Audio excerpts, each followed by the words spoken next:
Olá, tudo bem? Neste vídeo nós vamos estudar o capítulo 19 do Evangelho de Lucas. Jesus estava entrando em Jericó, que era a segunda cidade em importância para os judeus, ficando atrás apenas de Jerusalém. Lucas narra o encontro de Jesus com Zaqueu. Zaqueu era o chefe dos publicanos da cidade, era o responsável pela cobrança dos impostos. E sendo Jericó um importante centro comercial, certamente Zaqueu era um homem muito rico. Zaqueu, sabendo que Jesus passaria pela cidade, queria vê-lo, mas não podia ver Jesus, que estava cercado por uma grande multidão, e Zaqueu era de baixa estatura. Correndo adiante, subiu a um sicômoro para vê-lo, pois ele devia passar por ali. Quando Jesus chegou àquele lugar, levantou os olhos e disse a ele: Zaqueu, desça depressa, porque hoje devo hospedar-me em sua casa. Ele desceu a toda pressa e recebeu-o com alegria. Vendo isso, todos murmuravam, dizendo: ele entrou na casa de um pecador para lá se hospedar. Sabemos do desprezo que os judeus tinham pelos cobradores de impostos. Provavelmente sentiam inveja de Zaqueu por ele ser muito rico. Por isso murmuravam, reclamando do fato de Jesus se hospedar em sua casa. Lembramos que Jesus se dirigia a Jerusalém com os seus discípulos e as mulheres que o acompanhavam. Zaqueu certamente tinha uma casa grande, capaz de abrigar várias pessoas. Zaqueu, em pé, disse a Nosso Senhor: vou dar a metade dos meus bens aos pobres, e se prejudiquei alguém em alguma coisa, vou devolver 4 vezes mais. Esta versão que eu estou utilizando hoje é a tradução do padre José Raimundo Vidigal. A sua linguagem é muito boa, mas temos que chamar a atenção para alguns pontos. No texto original não está escrito Nosso Senhor, apenas Senhor. Mas isso não é importante. O que é importante é que nesta tradução, e não é a única a fazer isso, está dito: vou dar a metade dos meus bens aos pobres, e vou devolver 4 vezes mais no futuro do presente. Mas os verbos no original grego estão no presente, dido-me e apodido-me. Indicativo presente, voz ativa, primeira pessoa do singular, dos verbos dar e dar de volta, devolver, restituir. No Êxodo, que é o segundo livro da Bíblia, está regulamentado que o roubo deveria ser devolvido em quádruplo. Mas Zaqueu não se limitava ao cumprimento da lei, dava aos pobres metade dos seus bens. Por causa deste tipo de tradução, muitos veem nesta passagem uma conversão de Zaqueu, como se o encontro de Zaqueu com Jesus o tivesse transformado num homem bom. Eu mesmo, no vídeo de número 21, citei o exemplo de Zaqueu neste sentido. Agora, analisando o texto original grego, chego a outra conclusão. Não há como distorcer o texto, que é muito claro. Zaqueu era um homem digno e por isso foi procurado por Jesus. É possível que Mateus, que também era publicano, tenha marcado esse encontro. É comum até hoje que colegas de profissão de cidades diferentes se conheçam. E Mateus pode ter falado a Jesus a respeito de Zaqueu e marcado este encontro. Disse-lhe Jesus: hoje a salvação chegou a esta casa, porquanto também este é filho de Abraão. Pois o Filho do Homem veio para procurar e salvar o que estava perdido. Jesus dirigiu essas palavras à multidão, que murmurava contrariada por ele seguir Zaqueu para a sua casa. Vamos analisar agora o que representa este encontro de Zaqueu com Jesus. Zaqueu é o espírito encarnado que aproveita os recursos que tem à sua disposição para ser útil ao próximo e elevar-se espiritualmente. Essa elevação é simbolizada pela árvore em que Zaqueu sobe para ver Jesus, do mesmo modo que o espírito deve elevar-se para ver o Cristo, para avistar-se com o Cristo, para possibilitar o seu grande encontro com o Cristo. Zaqueu não se deixa abater pelo desânimo por suas condições aparentemente pequenas, como é a sua estatura, mas destaca-se da multidão usando os recursos que a vida lhe oferece, subindo acima dos demais. Muitas vezes nos dirigimos a Jesus pedindo ajuda em assuntos mundanos, que só dizem respeito a nós mesmos e que compete exclusivamente a nós mesmos resolvê-los. Assuntos materiais que não nos elevam. Queremos que Jesus se abaixe até o nosso nível rastejante para tratar dos nossos pequenos problemas. Mas o exemplo de Zaqueu nos mostra que não devemos exigir que o Cristo se abaixe até nós. mas que somos nós que devemos nos elevar até o Cristo. É importante notar que imediatamente antes de nos falar de Zaqueu, no capítulo anterior, Lucas conta sobre a cura do cego Bartimeu, realizada quando Jesus estava perto de Jericó. Bartimeu quer dizer filho do impuro ou filho da impureza. E Zaqueu quer dizer puro. Há uma transição da impureza para a pureza. Se tomarmos Bartimeu e Zaqueu como símbolos do Espírito encarnado na terra, vemos que o cego torna a ver, abre os olhos para a verdadeira vida, já que passa a seguir Jesus no caminho, que é o caminho reto das leis de Deus. E na sequência, Zaqueu, apesar da sua pequeneza espiritual, simbolizada por sua pequena estatura, eleva-se acima da multidão, aproveitando-se dos recursos que tem ao seu dispor. A seguir, Jesus nos conta uma parábola que ilustra bem o episódio ocorrido com Zaqueu. Disse então: um homem da nobreza partiu para um país distante a fim de receber a coroa real e depois voltar. Chamou 10 de seus empregados e deu-lhes 10 moedas de ouro, dizendo: negociem com elas até que eu volte. Mas seus concidadãos o odiavam e mandaram uma comissão atrás dele com este recado: não o queremos como rei. Ao regressar, após ter recebido a coroa real, mandou chamar os empregados aos quais deram o dinheiro, a fim de saber quanto cada qual havia lucrado. Apresentou-se o primeiro e disse: Senhor, a sua moeda rendeu 10. Muito bem, empregado bom, respondeu-lhe. Como você mereceu confiança em coisa pequena, receba o governo de 10 cidades. Veio o segundo e disse: Senhor, sua moeda rendeu outras 5. A este igualmente respondeu: você também vai governar 5 cidades. Chegou o outro dizendo: Senhor, aqui está sua moeda. Conservei-a guardada num lenço, porque tinha medo do Senhor, que é homem severo. Toma o que não depositou e colhe onde não semeou. Pelas suas próprias palavras eu o condeno, empregado mau. Respondeu-lhe ele: você sabia que sou homem duro, que tomo o que não depositei e colho o que não semeei. Por que então você não depositou meu dinheiro num banco? Voltando, eu o receberia com juros. E disse aos que se achavam presentes: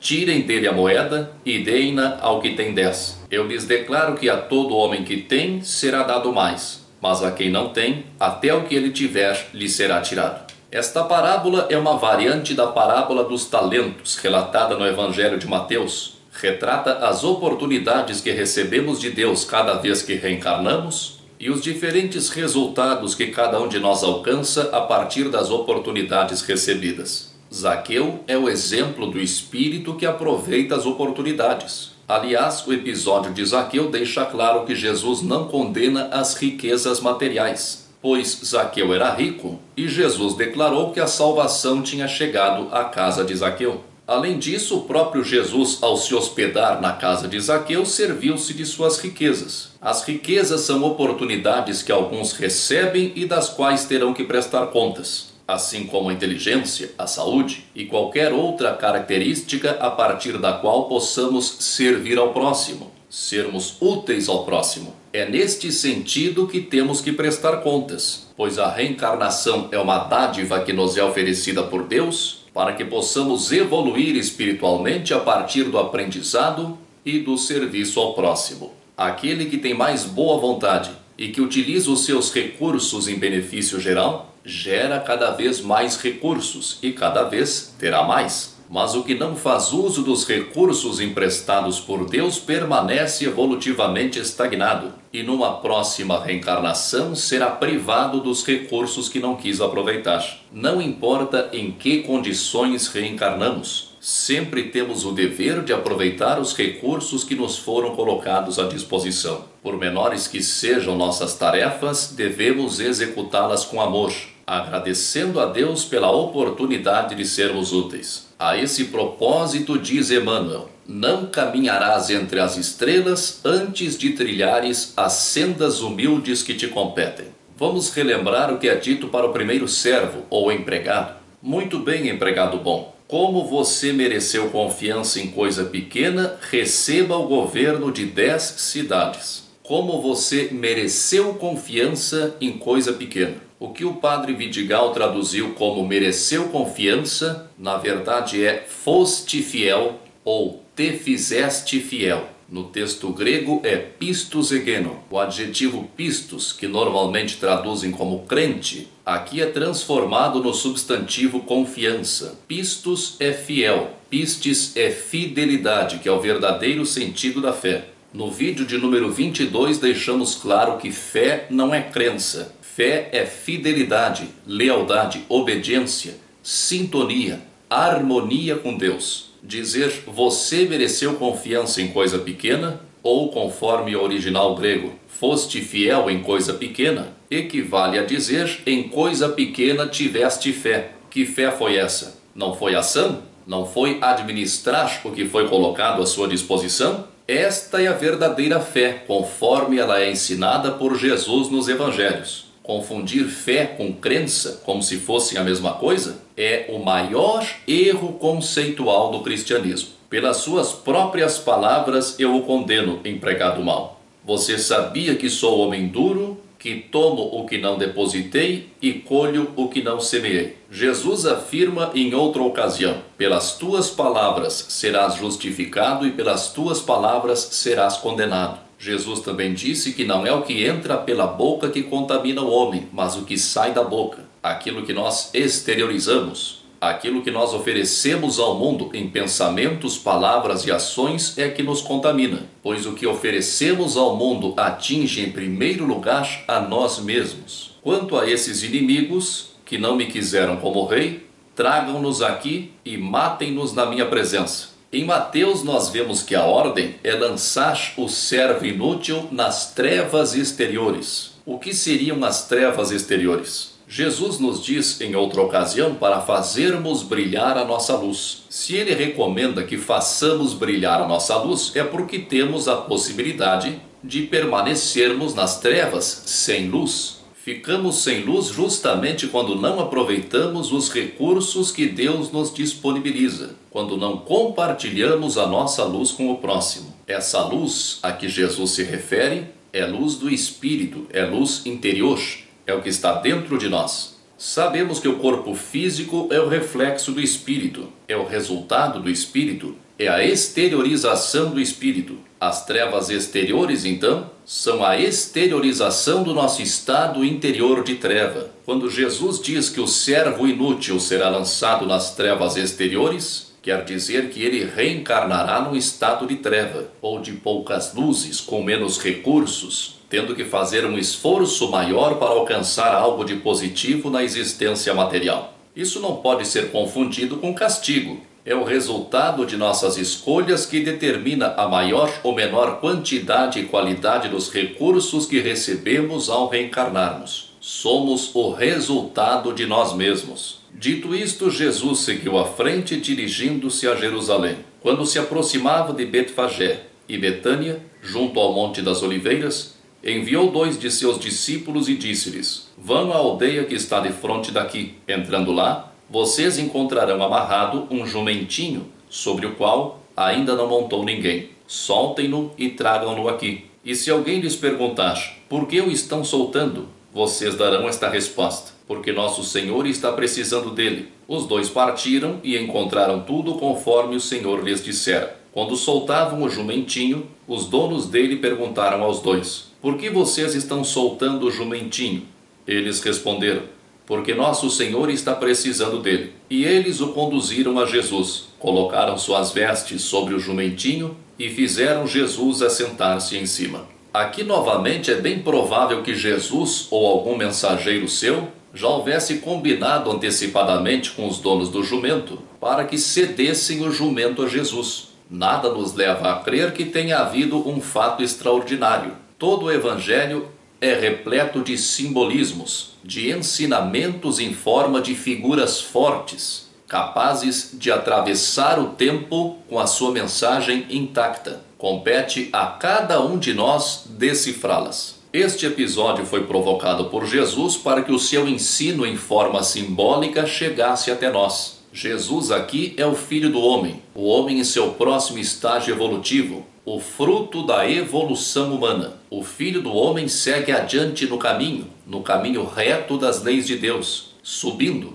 elevando-se vibracionalmente para alcançar a visão da paz, pois Jerusalém quer dizer visão da paz. Para alcançar a visão da paz é preciso dominar a animalidade, representada pelo jumento. O jumento ainda não havia sido montado, não havia sido domado, dominado. Mas o espírito, para elevar-se, precisa dominar a animalidade que o prende à matéria, que o deixa embaixo. Lançam sobre o jumento as suas vestes. O espírito também tem as suas vestes, os nossos veículos de manifestação, mas acima da parte animal e acima das nossas vestes espirituais, dos veículos de manifestação do espírito, está o próprio espírito, representado por Jesus. Os que acompanhavam Jesus estendiam as suas vestes no caminho e louvavam a Deus. Isso despertou contrariedade dos fariseus, que pediram que Jesus repreendesse os seus discípulos. Jesus respondeu a eles dizendo que se os discípulos se calassem, até as pedras clamariam. Há uma frase atribuída a Leon Denis que diz: a alma dorme na pedra, sonha no vegetal, agita-se no animal e acorda no homem. A evolução é permanente e Jesus nos indica que não há como impedir a marcha do progresso. Esta marcha de Jesus sobre o jumento e a aclamação dos seus discípulos representa a evolução do espírito, e qualquer tentativa de sufocar essa evolução é inútil, pois ela segue sempre, conforme diz a questão 540 do Livro dos Espíritos, do átomo ao arcanjo. Chegando mais perto, Jesus viu a cidade e chorou sobre ela, dizendo: ah, se ao menos neste dia você também compreendesse o que conduz à paz. Mas isto agora está oculto aos seus olhos, porque dias virão sobre você em que seus inimigos hão de cercá-la de trincheiras, investirão contra você e a apertarão de todos os lados. Eles a destruirão, junto com seus moradores que estiverem na cidade, e não deixarão aí pedra sobre pedra, porque você não soube reconhecer o tempo da visita de Deus. O que Jesus diz dirigindo-se à cidade se refere também a nós. Se compreendêssemos o que conduz à paz, evitaríamos muito sofrimento e perseguições espirituais. Mas isso ainda está oculto aos olhos de muitos. Muitos ainda não enxergam a realidade espiritual. Por não enxergarem a realidade espiritual e a paz que os aguarda nos estágios evolutivos mais avançados, cercam-se de inimigos e são destruídos no seu orgulho e egoísmo. Entrando no templo, começou a expulsar os vendedores, dizendo-lhes: está escrito na Bíblia, minha casa deve ser lugar de oração, mas vocês a transformaram em esconderijo de ladrões. Os espíritas, de um modo geral, têm dificuldade de admitir que Jesus tenha expulsado os vendilhões do templo. Essa dificuldade surge da confusão que fazem da imagem de Jesus. O período renascentista nos ofereceu um Jesus loiro de olhos azuis e cabelos sedosos. É evidente que a imagem física de Jesus não tem a menor importância, mas consagrou-se uma imagem de doçura, de suavidade. É comum lermos ou ouvirmos expressões como o meigo rabi da Galileia. Nós estamos nos aproximando do final desta série de 30 vídeos sobre o Evangelho de Lucas, e até agora não vimos nada de meigo em Jesus. A expulsão dos vendilhões do templo é narrada nos 4 evangelhos, então é óbvio o que aconteceu. Os que se sentem desconfortáveis com esta passagem é porque não admitem a ideia de um Jesus violento. Nós também não admitimos esta imagem, mas não achamos que a expulsão dos mercadores seja violência da parte de Jesus. Um pai que age duramente com seu filho rebelde e desobediente está sendo violento? Quando a lei determina e a polícia cumpre que determinados componentes da sociedade sejam afastados, sejam presos para evitar novos crimes, a lei e a polícia estão sendo violentas? Se alguém invade a sua casa, você não vai expulsar o invasor? Para quem gosta de André Luiz, a sua obra está cheia de exemplos em que indivíduos são afastados ou impedidos de acessar determinados lugares pela força. Força não quer dizer violência. Bondade não quer dizer complacência. Você ficaria de braços cruzados se presenciasse um crime, sabendo que poderia detê-lo? Isso não seria conivência? Não seria uma fraqueza de caráter? Jesus era jovem e havia sido carpinteiro até pouco tempo antes de começar a pregar. Jesus era um homem forte e viril. Não era um loirinho triste de olhos caídos. Essa imagem que inventaram de Jesus gera muita confusão. Querendo imitar essa imagem doce e suave, podemos nos tornar compactuantes com o crime e com erros graves que podemos evitar. Energia é virtude, não defeito. No Evangelho de João é dito que Jesus se referia ao seu corpo como o templo. E isso nos remete ao que realmente interessa neste episódio, que é o ensinamento simbólico. Nosso corpo, nossos veículos de manifestação são templos de Deus e devem ser tratados com cuidado e respeito. Nossos corpos não nos pertencem. São concessões de Deus para que possamos adquirir experiências. A atitude enérgica de Jesus no templo é a mesma atitude enérgica que devemos ter com os nossos vícios, com os desejos aviltantes e com a preguiça, que não nascem no corpo, mas que se manifestam através do corpo. Contra isso temos que agir com energia, expulsando essas misérias que nos comunicam com os espíritos mais atrasados da Terra. Muito obrigado por participar deste estudo, muita força e paz para você. Você já se inscreveu no meu canal? Aqui embaixo há o campo para você se inscrever. Se você gostou do vídeo, clique em gostei e compartilhe este vídeo nas redes sociais para que mais pessoas possam assisti-lo. Obrigado